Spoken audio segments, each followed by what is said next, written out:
Dios les bendiga, qué bendición es estar con ustedes una vez más. Como siempre, yo creo que cada invitado que está aquí damos gracias, mi pastor Chuy Olivares, a los pastores Toño, Chava, Arsenio, Toño Espinosa, a Julio, a Janet, a todos los ministros acá en la iglesia que nos tratan con tanto amor y tanto cariño. Estamos muy agradecidos porque en realidad nos sentimos como en casa, en familia, muy amados. Así que muchas gracias por este hermoso tiempo. Vamos a ir a la palabra del Señor y yo le invito a que abra su Biblia por favor en Lucas capítulo 8 versículos 41 en adelante. Lucas 8, 41 en adelante. Y dice así la palabra del Señor: Entonces vino un varón llamado Jairo, que era principal de la sinagoga, y postrándose a los pies de Jesús, le rogaba que entrase en su casa, porque tenía una hija única, como de 12 años, que se estaba muriendo. Y mientras iba, la multitud le oprimía. Es muy interesante ver que antes de que Jesús se encontrara con Jairo, viendo un poco el contexto inmediato, acababa de ser rechazado Jesús por los gadarenos. Comenzaron a decirle a Jesús y a rogarle que se fuera de su tierra, de sus contornos. Y todo esto porque Jesús había liberado a un endemoniado, y ese endemoniado era tan reconocido en la ciudad, era tan incontrolable en la ciudad, que toda la gente sabía y le temía a este endemoniado. Dice la escritura que le ataban con cadenas y las rompía, incluso que vivía en el cementerio de la ciudad y causaba terror en todo Gadara. Pero es increíble que cuando Jesús libera a este endemoniado, en vez de que el pueblo le diera las gracias y rogara que Jesús se quedara aún más para que liberara a todos los endemoniados de su tierra, le piden que se vaya. Que se vaya. Ellos toleraban más a los endemoniados que a Jesús mismo. Ellos fueron, dice Marcos capítulo 5, 17 en adelante, le rogaron a Jesús que se fuera de su territorio. No querían tener a Jesús cerca, y Jesús se fue. ¿Se acuerdan toda esta historia, el contexto, no? Este hombre lleno de demonios. Los demonios le piden que si se pueden ir a un hato de cerdos, ¿verdad? Y estos cerdos se tiran a un despeñadero. Y a veces no entendemos mucho el por qué ocurre esto, pero es interesante el por qué los gadarenos expulsan a Jesús. Porque los gadarenos religiosamente estaban fuera de los preceptos, e incluso ellos no vivían para Dios, ni tampoco querían reconocer a Dios como su Señor.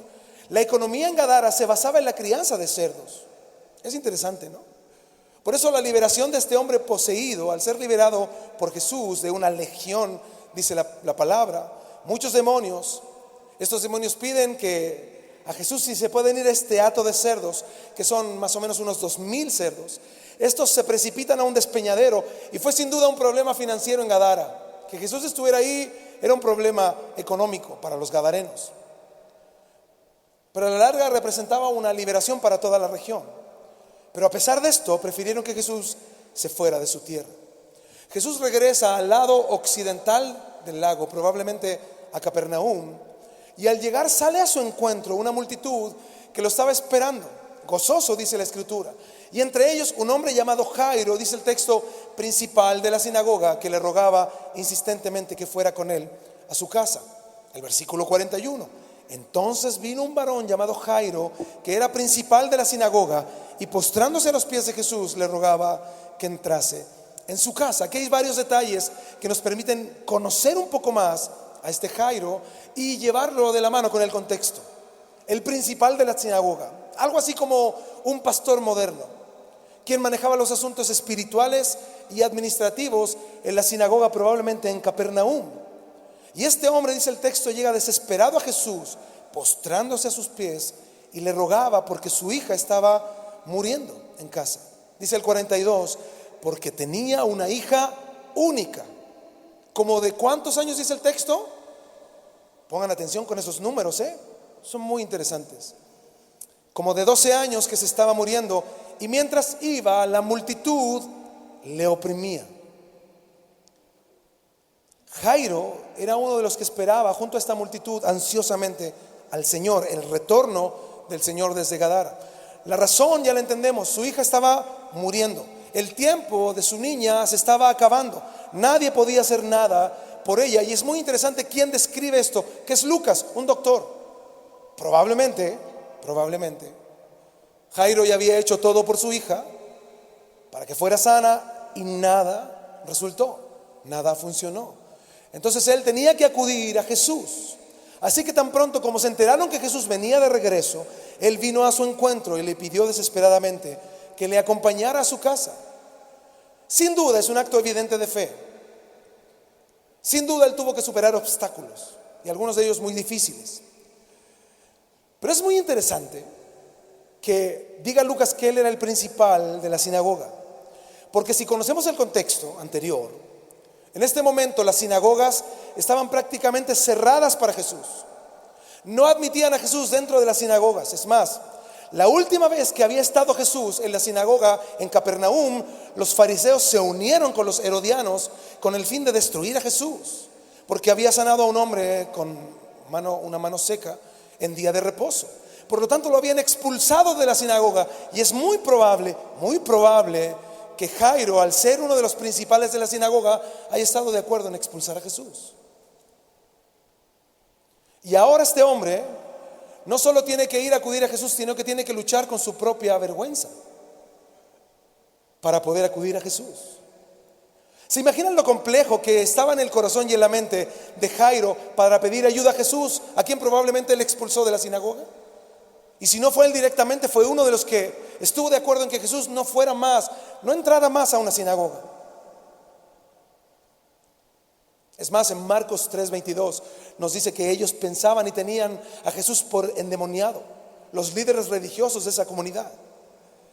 Qué difícil debe de haber sido para Jairo superar el qué dirán, sobre todo de sus colegas judíos.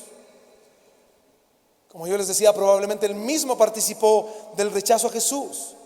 Probablemente antes de acudir a Jesús tenía que arrepentirse, confesar su equivocación, su pecado, y sobre todo ahora al verse en esta situación tan terrible, que se apagaba la vida de su hija, él sabía que solo tenía una oportunidad: Jesús, ir con Jesús.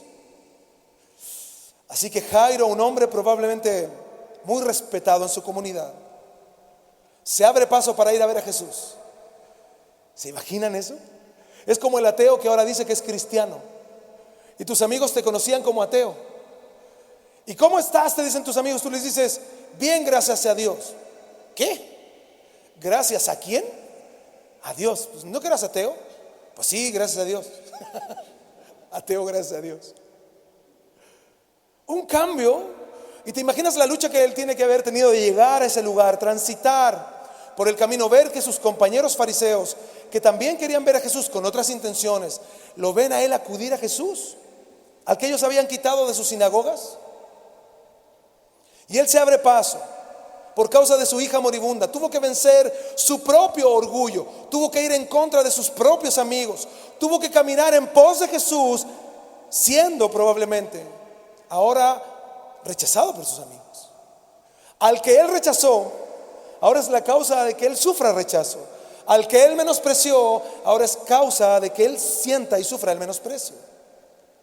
Todos los que somos padres sabemos el dolor que se siente cuando vemos a nuestros hijos pequeños enfermos, ¿no?, o amenazados por la muerte. Estaríamos dispuestos a cualquier cosa. Nosotros siempre decimos, yo creo, los padres: prefiero yo estar en el lugar de él, prefiero yo morir o estar enfermo o sufrir a que sufra uno de mis hijos. Todos pensamos igual, sin duda. Así que él venció el orgullo, su propio orgullo, fue en contra de sus amigos con quien probablemente se coludió en esto, atravesó la multitud para postrarse. Fíjense, por eso es interesante estos datos tan simples probablemente. Él tuvo que vencer el orgullo a nivel público. Él rechazó al Señor y ahora tiene que rendirse al Señor, postrarse a los pies de Jesús con una intensa ansiedad, un tierno afecto, un ruego de su corazón, y le dice: Jesús, por favor, ven a mi casa, mi hija está muriendo, ven a mi casa, Señor. Jairo no quería esperar hasta que su hija muriera, lo que sin duda convierte esos momentos en una desesperación para abrirse paso entre la multitud, una angustia inimaginable en el corazón de este hombre. Por eso es increíble cómo Cristo, quiere revelarse a nosotros. Quien fue rechazado no estaba, mejor dicho, quien fue rechazado estaba disponible para quienes lo rechazaron. Está dispuesto Jesús a ser útil, a ser bendición, a ser el sanador, el libertador de quienes lo han rechazado. Delante el pastor Julio decía algo muy cierto: Dios está en medio nuestro cuando cantamos. Imagínate, nosotros somos seres humanos llenos de errores, llenos de problemas, adversidades. Hay rebelión en nuestro corazón, muchas veces nos negamos a adorar. Y es increíble cómo Dios, a pesar de eso, decide estar en medio de las alabanzas de su pueblo. Es increíble el amor, la paciencia y la compasión de nuestro Señor. Cristo estaba dispuesto a acudir a las necesidades de todas las personas. Muchos lo veían simplemente como un profeta que había venido solamente a volver o a llamar a la gente al Señor nuevamente. Pero Cristo quería darse a conocer como el Mesías, como el Señor prometido, esperando que todos los hombres le reconocieran y entendieran que el Mesías estaba en medio de ellos. En este trayecto en el cual Jairo llega delante del Señor, vemos su corazón, vemos un hombre dispuesto por amor a su hija, creyendo y poniendo su fe en el Señor. Estaba dispuesto a morir a su propio ego. Pero eso no fue todo. Dice la palabra que este hombre arrepentido, que anhela el bien para su hija enferma, que murió a sus conceptos humanos rindiéndose al Señor, a la obra perfecta de Cristo.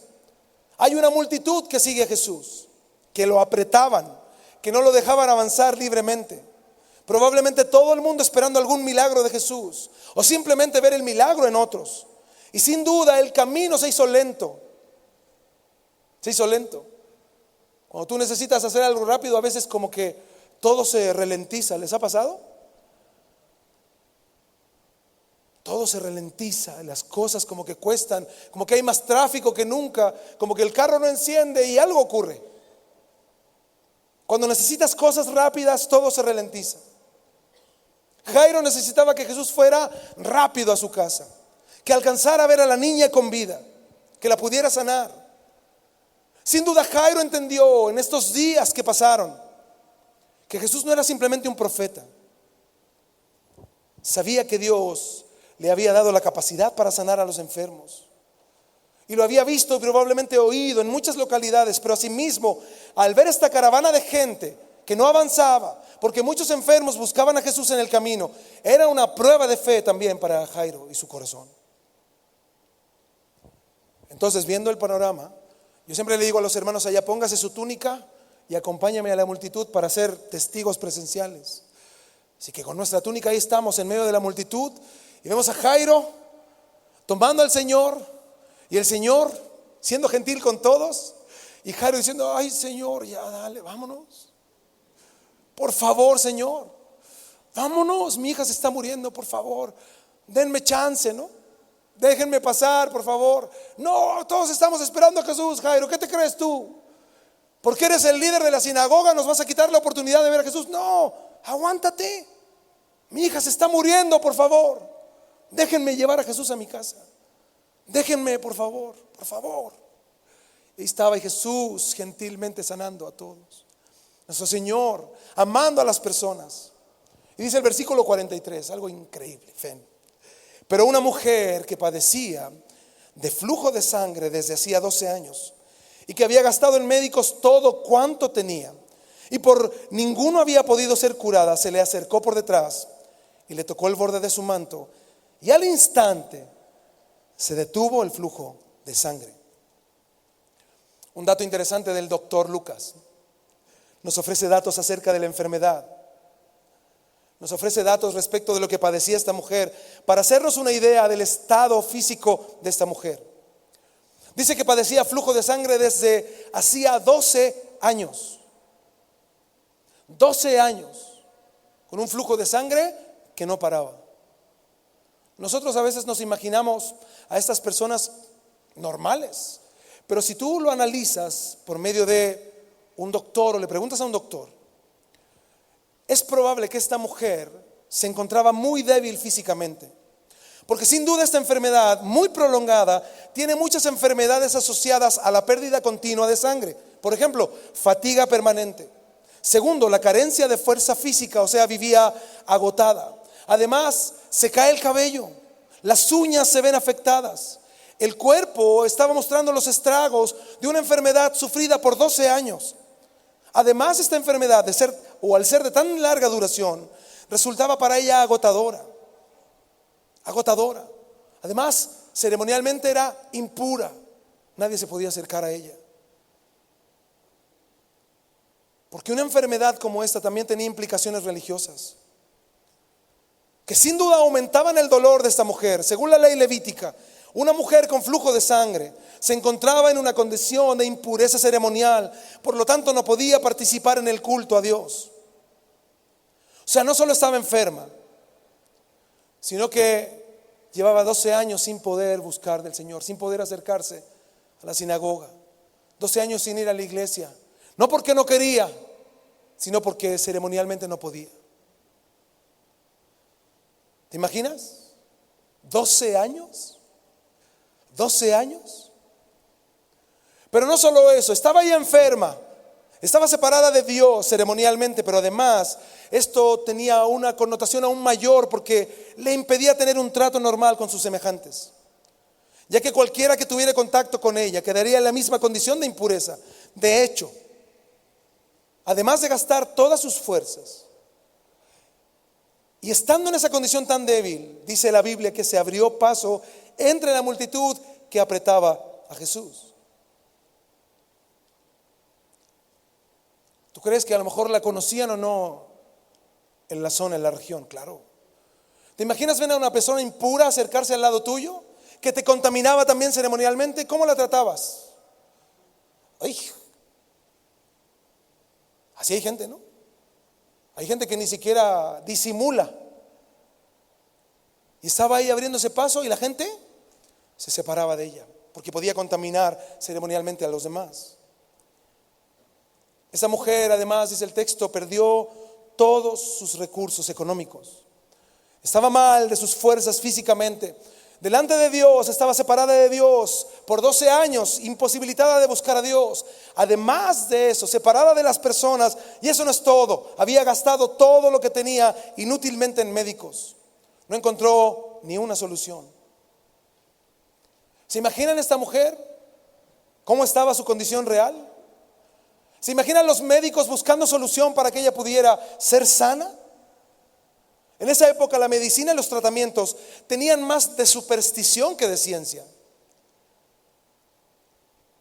Y esto termina, de algún modo, generando que los médicos dijeran que ella ya no tenía cura, porque ninguno logró encontrar la cura.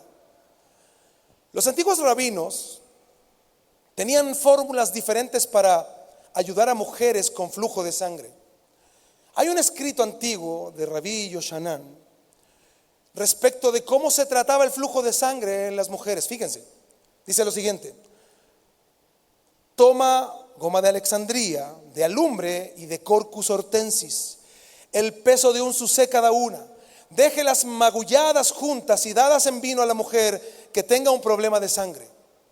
Pero si esto falla, toma de las cebollas persas 9 troncos, hiérvelos en vino y déselo para beber.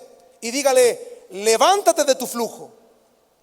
Pero si esto falla, siéntala en un lugar donde 2 caminos se encuentran y deja que sostenga una copa de vino en su mano y deja que alguien venga por detrás y la espante y le diga: levántate de tu flujo. Pero si esto no sirve, hay una lista interminable.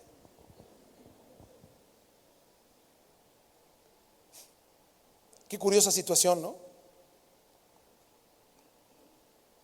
Esta mujer lo gastó todo. Y vemos a 2 personas con el mismo objetivo.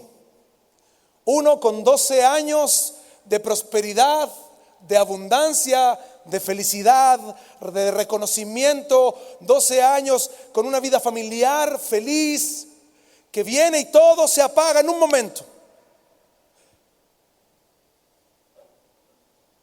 Lo que le daba sentido a su vida se está muriendo. Y a la vez una mujer que también por 12 años ha sufrido. Fíjate las diferencias, solo quiere dejar de sufrir. El que lleva 12 años de abundancia, de benevolencia de Dios, cuando algo ocurre dice: ¿por qué a mí, Señor, ahora? ¿Por qué a mí si iba todo bien? Después de 12 años se acuerda y dice: ¿por qué a mí? En cambio la mujer durante 12 años diariamente probablemente decía: ¿por qué a mí, Señor? ¿Por qué a mí? Y aquí nos encontramos con dos personas con distintos procesos durante los mismos 12 años. Ese es nuestro Dios. ¿Saben cuál es nuestro Dios? En el cual convergemos personas que estamos viviendo distintas situaciones, distintos procesos, distintos tiempos de madurez. Pero Él es tan misericordioso que nos ha llamado en esta diversidad a buscarle a Él de distintas maneras. Pero Él está dispuesto a tener compasión y misericordia de nosotros en nuestros padecimientos personales. Él no hizo una distinción. Él no le dijo a Jairo: a ver, espérame tantito, Jairo, tú ya llevas mucho tiempo pasándola bien. Mira, esta mujer lleva 12 años pasándola mal. No, el Señor estaba para todos. Jesús se encuentra entonces en medio de Jairo y de la mujer enferma. La mujer esperando que Jesús no avance rápido para poder tocar su manto. En cambio Jairo rogando que el Señor avance rápido. Así somos los creyentes, ¿no? Nunca miramos por el otro, siempre miramos por nuestras propias conveniencias. Es que tengo que ir a comer hoy temprano con mi mamá, pues que el pastor de Chile predique corto, breve. Por mis propias. ¿No entiendes que Dios a lo mejor te quiere hablar? Miramos por nuestras propias conveniencias, nos olvidamos de los demás. Fíjate, esta situación es muy interesante por eso. Dos personas, distintos padecimientos, durante el mismo periodo, el mismo proceso. Uno quiere que Jesús corra y la otra quiere que Jesús se quede. Wow. ¿Cómo le hace Jesús si era hombre? ¿Cómo darle el gusto a ambos si era hombre? Ambos con necesidades. Por eso dice el 43: pero una mujer que padecía de flujo de sangre desde hacía 12 años y que había gastado en médicos todo cuanto tenía y por ninguno había podido ser curada, se le acercó por detrás y tocó el borde de su manto, y al instante se detuvo el flujo de sangre.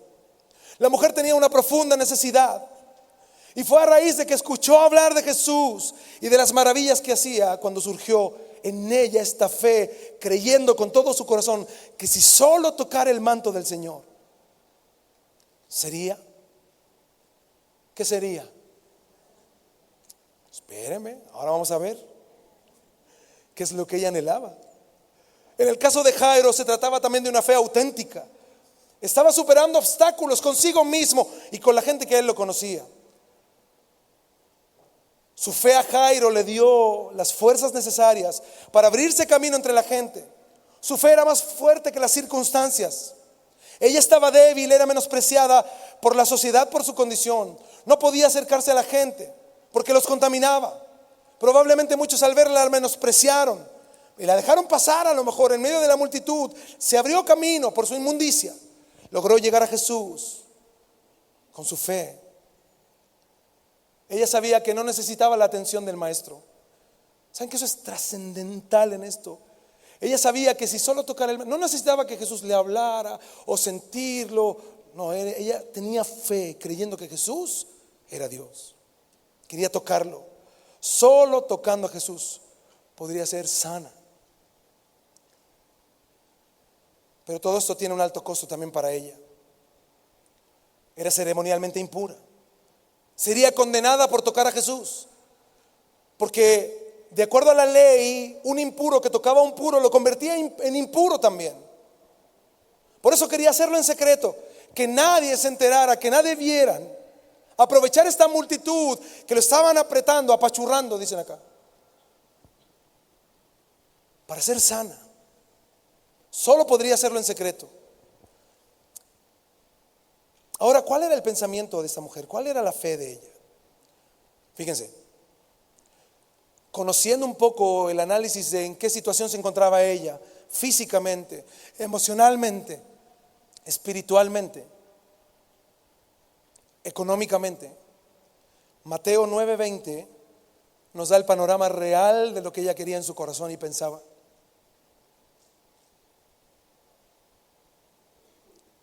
Mateo 9:20 y 21 dice así la palabra del Señor: He aquí una mujer muy enferma de flujo de sangre. Desde hacía 12 años se le acercó por detrás y tocó el borde de su manto. Aprovechó esta multitud que la oprimían y dijo: yo solo quiero tocar. Pero fíjense el 21, dice: porque decía dentro de sí, si tocare solamente su manto, ¿seré qué? Eso lo cambia todo, ¿no? ¿Qué anhelaba ella? ¿Sanidad? Ya era secundario. La palabra seré salva en griego, sotesomai, significa misericordia, salvar, librar. Mis hermanos, fíjense, esta mujer no solo vino con la intención de librarse de su enfermedad, porque sin duda todo ser humano quiere y anhela estar sano siempre. Pero asimismo, al verse desahuciada por los médicos, sin poder ingresar a la sinagoga durante 12 años, al ser menospreciada y apartada de la sociedad, sin contacto físico probablemente incluso de su familia, 12 años vino a Cristo a buscar salvación para su alma destrozada. Salvación para un corazón destrozado, echándose a morir, diciendo: Señor, lo único que yo anhelo de ti es no morirme sin ti. Es no perderme, no irme de este mundo sin tu presencia, sin tu compasión, sin tu misericordia. Haré mi último esfuerzo, Señor, físico, emocional, espiritual. Quiero tocar tu manto. Mi anhelo es ser salva. Wow. Probablemente ella anhelaba tocar al Señor y dejarse morir, rendirse. Volviendo a Lucas 8:45. Después de que esta mujer toca el manto de Jesús, dice la palabra del Señor: entonces Jesús dijo: ¿quién es el que me ha tocado?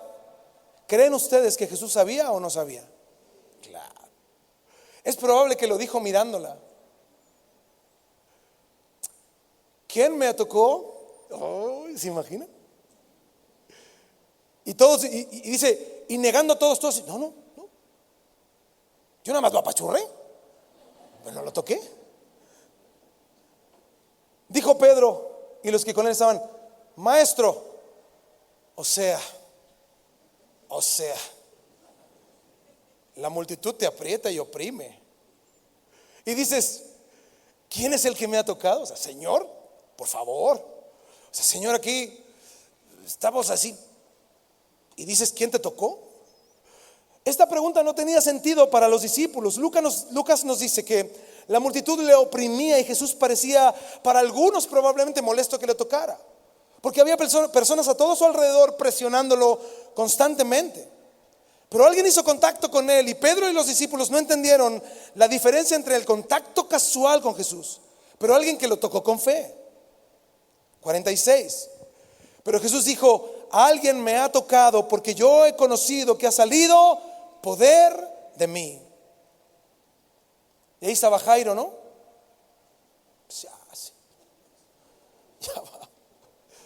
Señor, mi hija se está muriendo, Señor. Vámonos, por favor. ¿Y a quién lo tocó? Digan por favor de una vez. Necesito irme a casa. Mi hija se está muriendo. 47. Entonces, fíjense, esto es maravilloso. Cuando la mujer vio que no había quedado oculta, ¿cómo vino? Igual como adoramos nosotros, ¿no? Temblando delante de un Dios santo. Estábamos cantando: santo es nuestro Señor. También lo hacemos temblando, ¿verdad? En nuestro interior, pastor, sí estamos. Yo adoro para adentro, Señor, ahí estoy temblando. ¿Cómo vino ella? Temblando. ¿Y qué hizo? Postrándose. ¿A dónde? A sus pies. Al igual que Jairo. ¿Se acuerdan cuando Jairo llegó con Jesús? Se postró a sus pies y le rogó que fuera a su casa. Esta mujer ahora, al verse sana, temblando delante de Dios, de Jesús, se postra a sus pies, dice, y le declaró todo el pueblo. Le declaró delante de todo el pueblo por qué causa le había tocado y cómo al instante había sido sanada. Por eso yo creo que cuando Jesús dijo: ¿quién me tocó?, probablemente le estaba mirando. La mujer tuvo que presentarse porque fue la mirada de Jesús, pienso yo, directa a ella, no pudo esconderse. Jesús le habla públicamente. Esta mujer tenía una enfermedad que nadie podía ver, pero la convirtió en una paria pública, una persona que no podía relacionarse con las personas. A muchos ahora probablemente le parecía un poco sospechoso si ella anunciaba que estaba sanada. Probablemente pensarían que ella lo inventó solo para considerarse limpia nuevamente y acceder a todos los beneficios que había perdido por su enfermedad. Por eso Jesús la llamó, para que otros supieran que ella había sido sanada en verdad, y por eso lo declaró delante de todo el pueblo. 48. Y él le dijo: hija, tu fe te ha ¿qué? Wow, gloria a Dios. Hermanos, estamos enfermos. Yo creo que la mayoría de nosotros, ¿no? Tenemos alguito. Y a veces nuestra oración: Señor, sáname por favor para servirte, ¿no? Es una buena excusa, suena una oración bien romántica, ¿no? Sáname para servir. Si tú me sanas, Señor, ¿no?, yo te voy a servir. Voy a ir al culto de las 8 y el de las 11:30 y el del sábado también. Voy a estar ahí, Señor. ¿Sabes qué? Va a sonar duro lo que voy a decir, pero todos nos vamos a morir de una o de otra cosa durante el tiempo. De aquí a 50 años, a 100, ninguno de nosotros va a estar aquí. ¿Sí sabías eso? Ay, sí, pastor. Por el pececito, ¿no? El pececito. Sí, pastor, sí lo sé. Sí. Antes o después. Fíjate, el Señor resucitó a Lázaro. ¿Y qué pasó con Lázaro después? ¿Se murió o no? 2 veces. Pobre Lázaro, ¿no? Y pensó que a lo mejor iba a vivir para siempre. No, otra vez que se muere. Pues sí. ¿Dónde debe estar el foco de nuestro corazón? ¿Sabes dónde debe estar el foco de nuestro corazón? Señor, hasta mi último suspiro, sea en un día, en 5 años, en 10, en 30 años, mi único anhelo, hasta mi último suspiro, es servirte. Como sea. Si tú me quieres traer a ti, Señor, por medio de alguna enfermedad, circunstancias, y eso va a permitir que yo no me aparte de ti y siempre esté temblando ante su presencia, Señor, eso quiero. ¿Quién está dispuesto a eso? No me diga, pues lo están grabando. Es una realidad. Necesitamos entender que esta mujer optó por lo superior a lo que la gente hubiera pedido: salvación. Y él le dijo: hija, tu fe te ha salvado, ve en paz. Wow. Cuando Jesús dijo: tu fe te ha salvado, le mostró a la mujer que no fue por tocar el manto lo que la sanó, fue su fe en Jesús, en lo que él era capaz de hacer, en reconocerlo como Dios. No es por tocar una tela, sino por la acción de su corazón, de arriesgarse, de estar ahí en medio de eso y creer que Jesús será el Salvador, no solo quien sana, sino quien salva. Ese es nuestro Dios. Él puede sanar y sanarnos, pero Él nos ha rescatado, hermanos, del infierno. Nos ha limpiado de nuestros pecados. Ahora, ¿se imaginan a Jairo en esta escena? Probablemente traía una fe débil, pero ¿cómo se siente ahora al ver este evento? Una mujer de 12 años reforzó su fe. Además, Jesús lo hizo en presencia de Jairo. Jairo pudo ver la fe de esta mujer, ver que Jesús sanó a esta mujer, le dio salvación, y él probablemente pensó en su hija. Y este hecho estaba afirmando aún más la fe de Jairo. En medio de la multitud, él comenzó a decir: Jesús es Dios. Vamos, sí, Él va a sanar a mi hija. Ahora lo creo aún más, porque si sanó a esta mujer, el Señor va a hacer su obra en mí. Él va a hacer su obra en mi casa, en mi familia. Yo lo creo, yo lo creo. Ahí estaba luchando con su mente y su corazón. Pero apúrate, le decía a la cabeza, ¿no? Dile que se apure. Pero no importa. Mi Señor, Jesús, Él no solo sana, Él salva. Yo me imagino ahí a Jairo respirando y poniendo su fe en el Señor. Le dijo: Jesús, tárdate lo que quieras, yo creo en ti. No importa, Señor, yo confío en ti. Pasó de la impaciencia, probablemente, a la paz interior. Pero fíjense cómo es esto, 49. Estaba hablando aún Jesús con la mujer cuando vino uno de casa del principal de la sinagoga, de Jairo, a decirle: ¿tu hija ha muerto? No molestes más al maestro. ¿Cómo estaba la fe de Jairo? Acá, ¿no? Mi Señor, tárdate, Señor.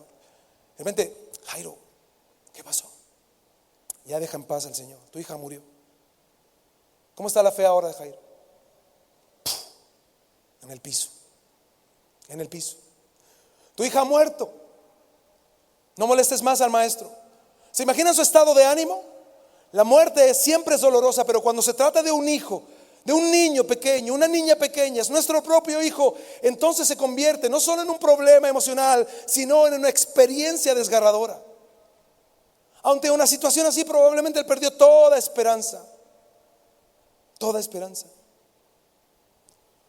De hecho, los que vinieron a darle la noticia a Jairo perdieron toda esperanza. Le dijeron: ya deja tranquilo al maestro, tu hija ya murió.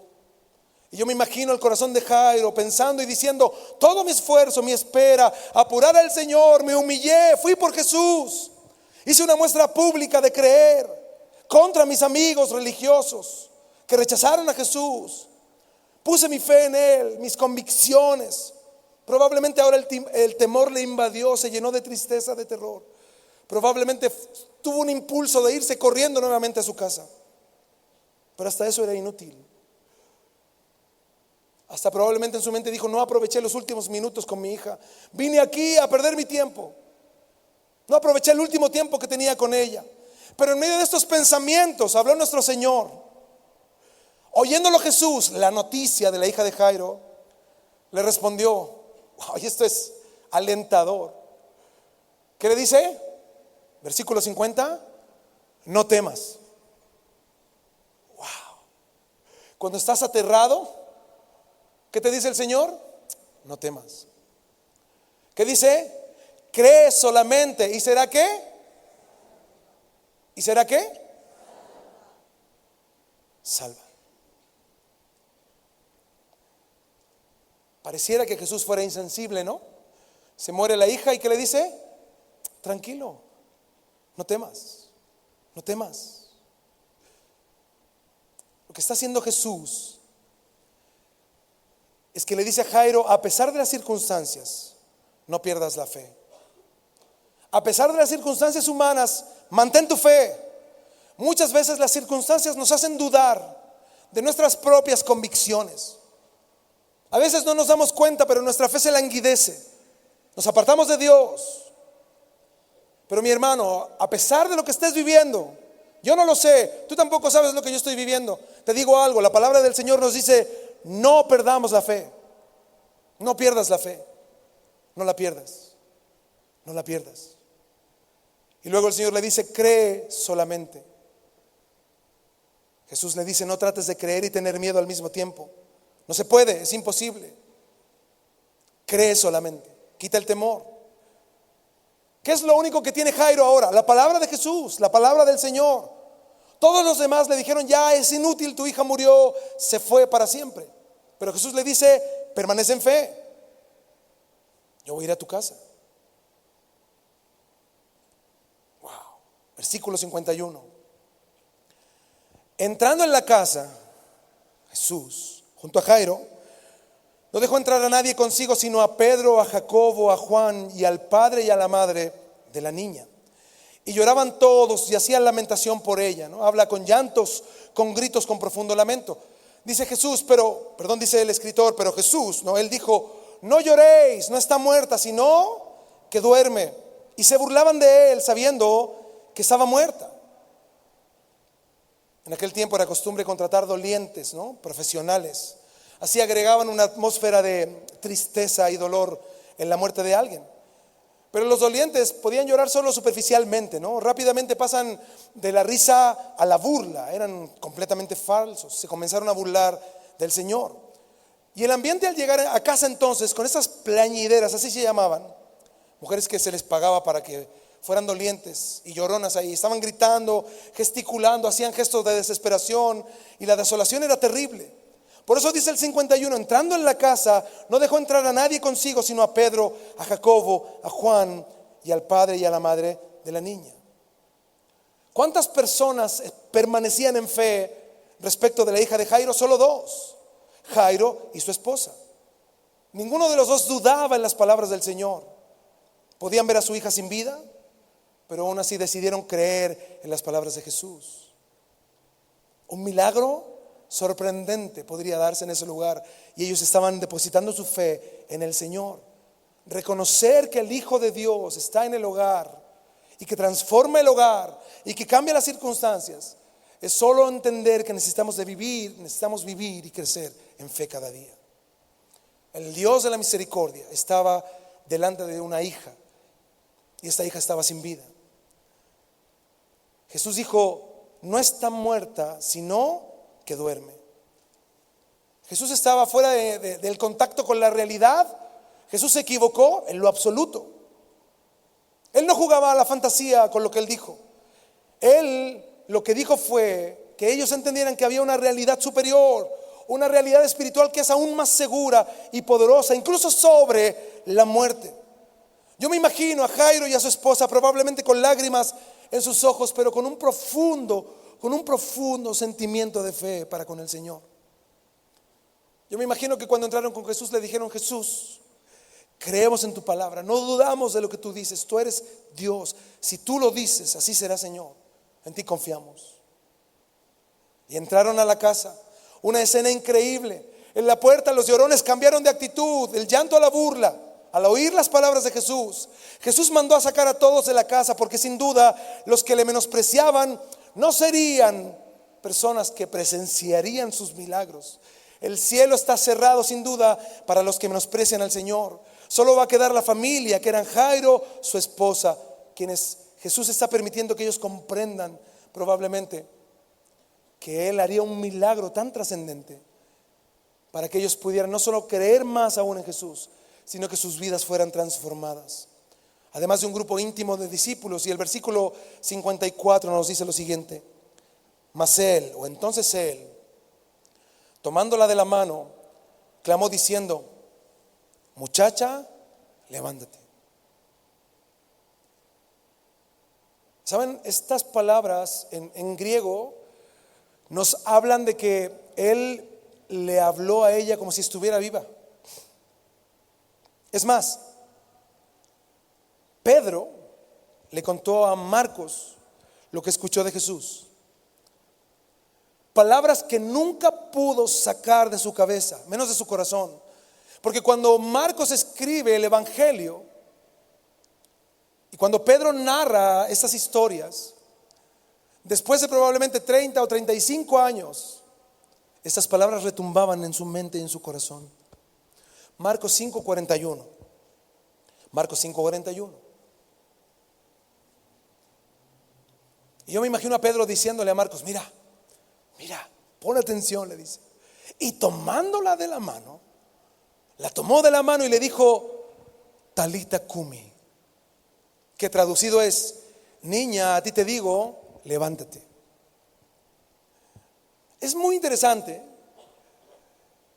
e impactante ver la forma en la que Jesús resucitó a la niña.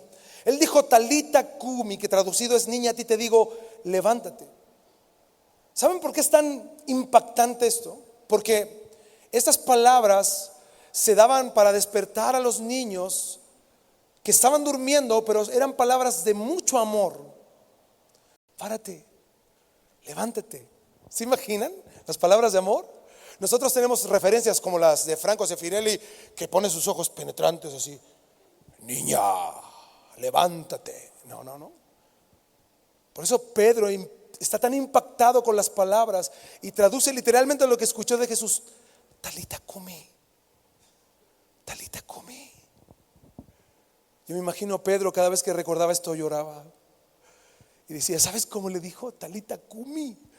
La despertó como despertamos a nuestros hijos pequeños que amamos. Así lo hizo.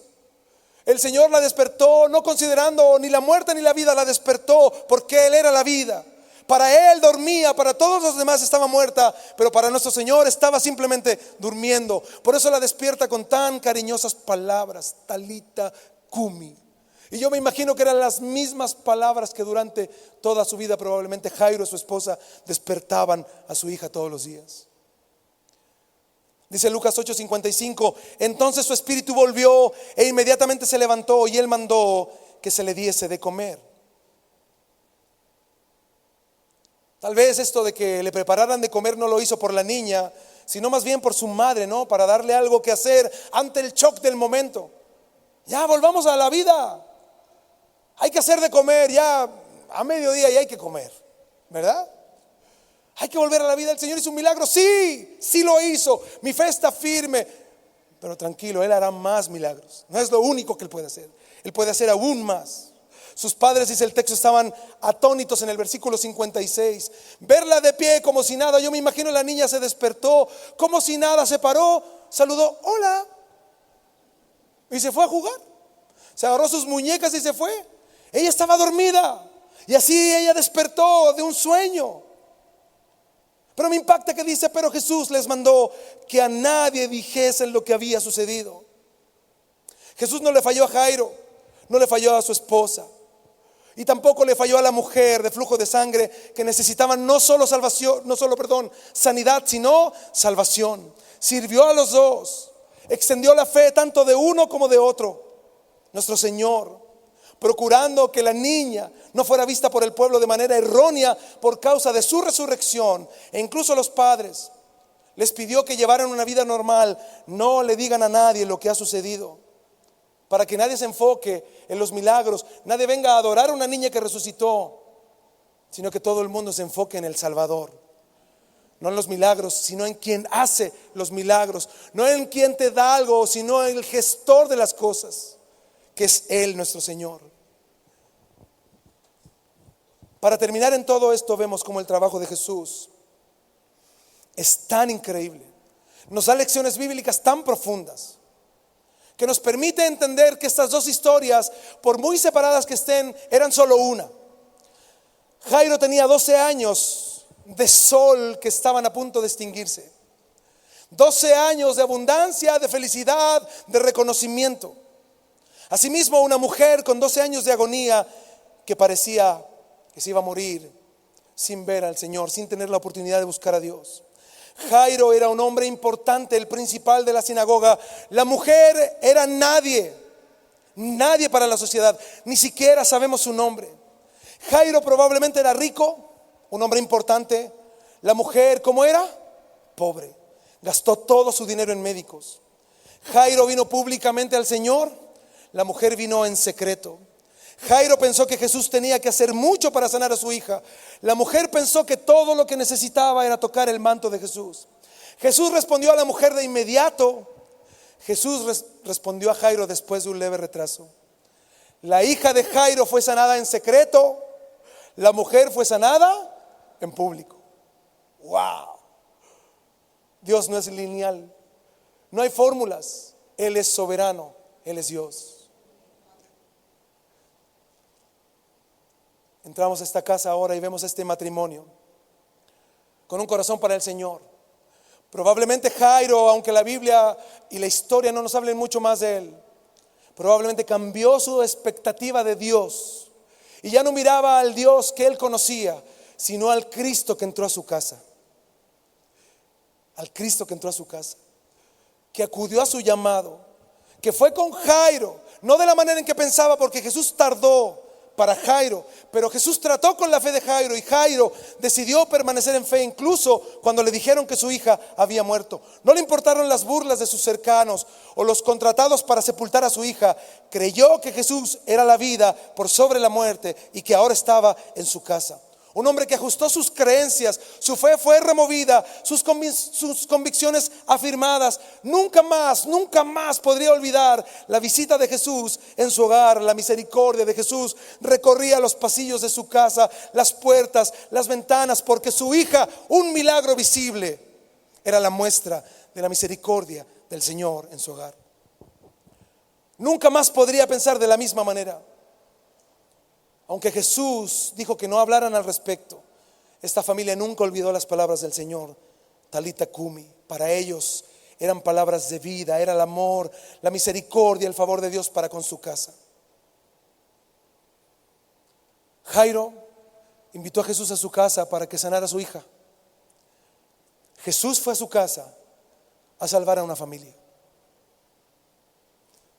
A veces tú buscas sanidad en algo. Probablemente el Señor tiene otros planes al respecto. Quiere salvar. Quiere hacer algo mucho más grandioso que tú y yo no entendemos.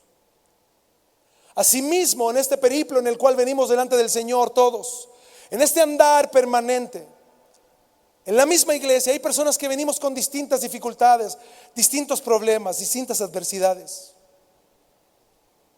Y en esa diversidad tenemos que entender algo. Todos venimos con el mismo objetivo.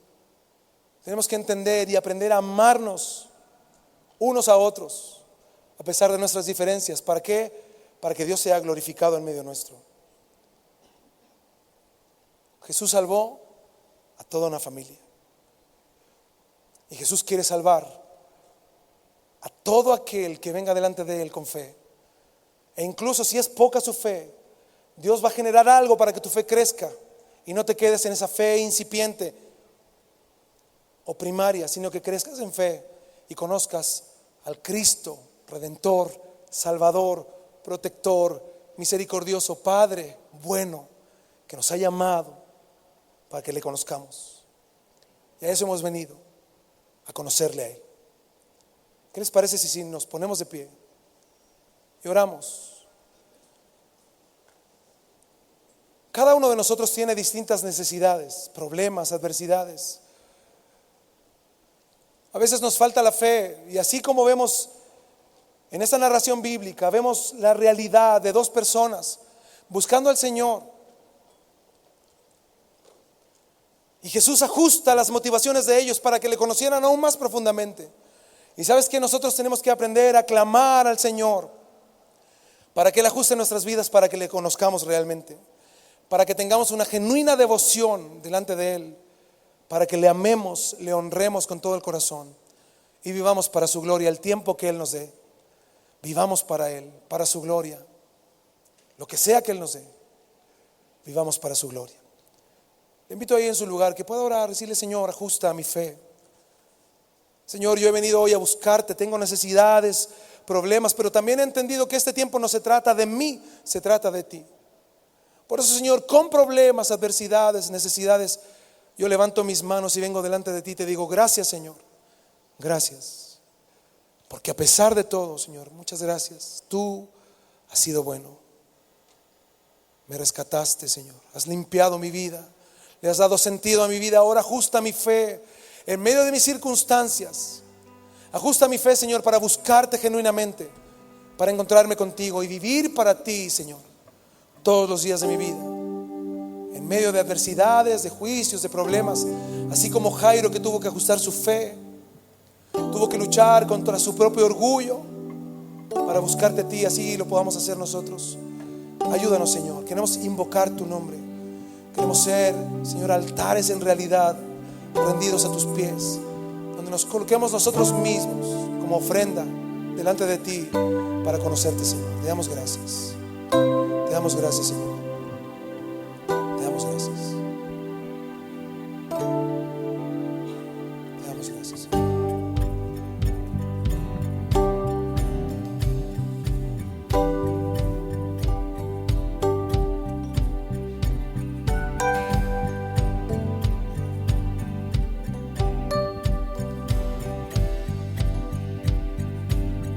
Al Señor.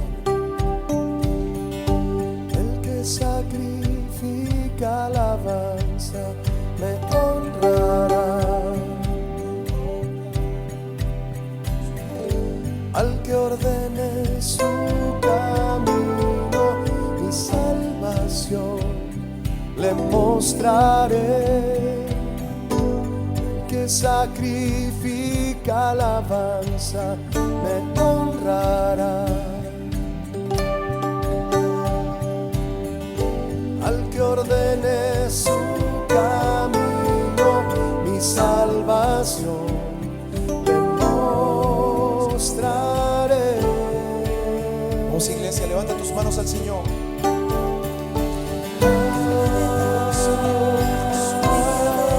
Invocamos tu nombre, Señor.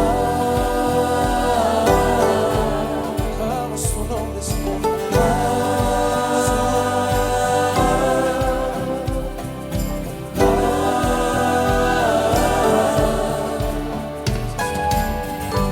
El que sacrifica alabanza me honrará, me honrará.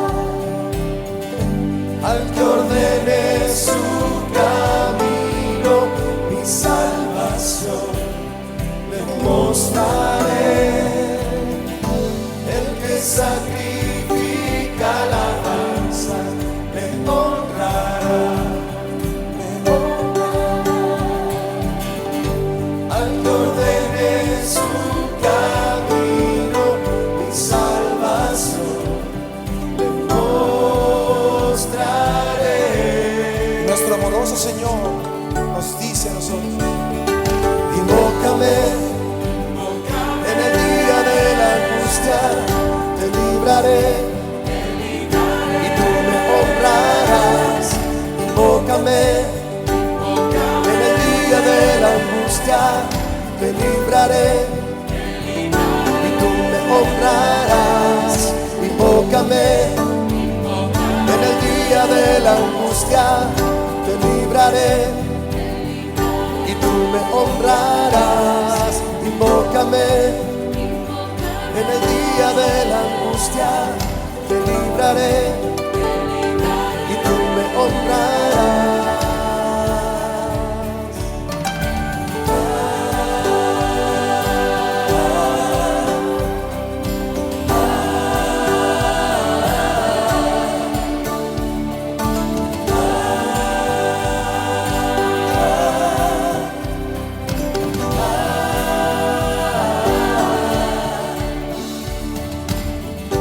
El que sacrifica alabanza me honrará, me honrará.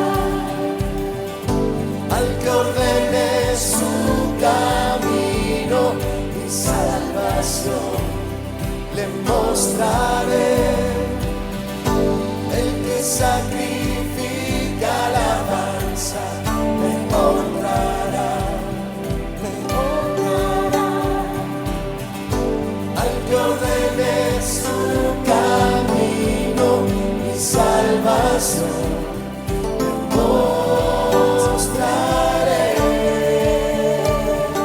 Ahora dile al Señor, te invocaré, dile, te invocaré en el día de la angustia, me librarás y yo te honraré.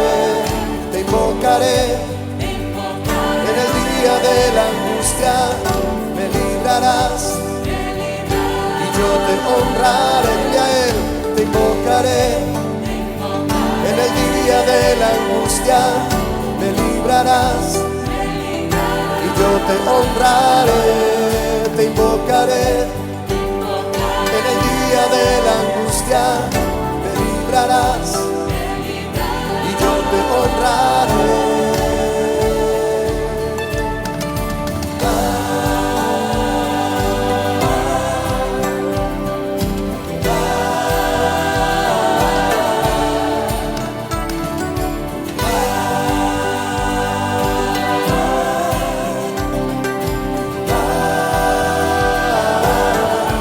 Vamos a adorarle.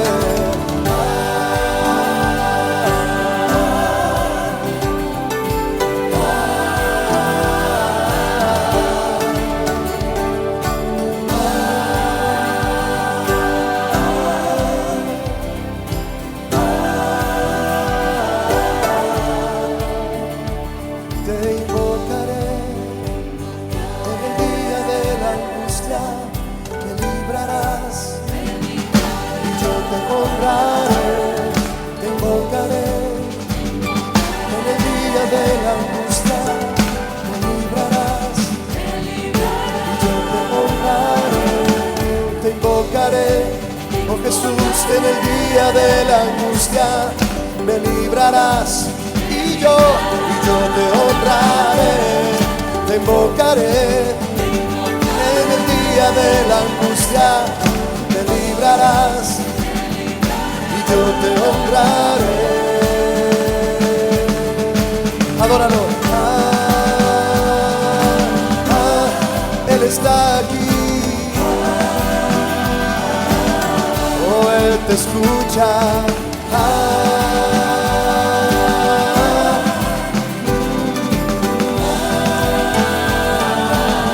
Ahora dale gracias. Gracias, Jesús, por escuchar mi clamor. Gracias, Jesús, por escuchar mi clamor. Tú me librarás, yo te honraré, yo te honraré. Tú me librarás, Jesús, yo te honraré.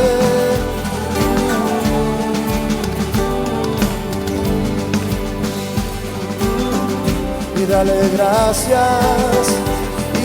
gracias al buen pastor. Y dale gracias, Él te ha escuchado, Él te librará. Honrale, honrale.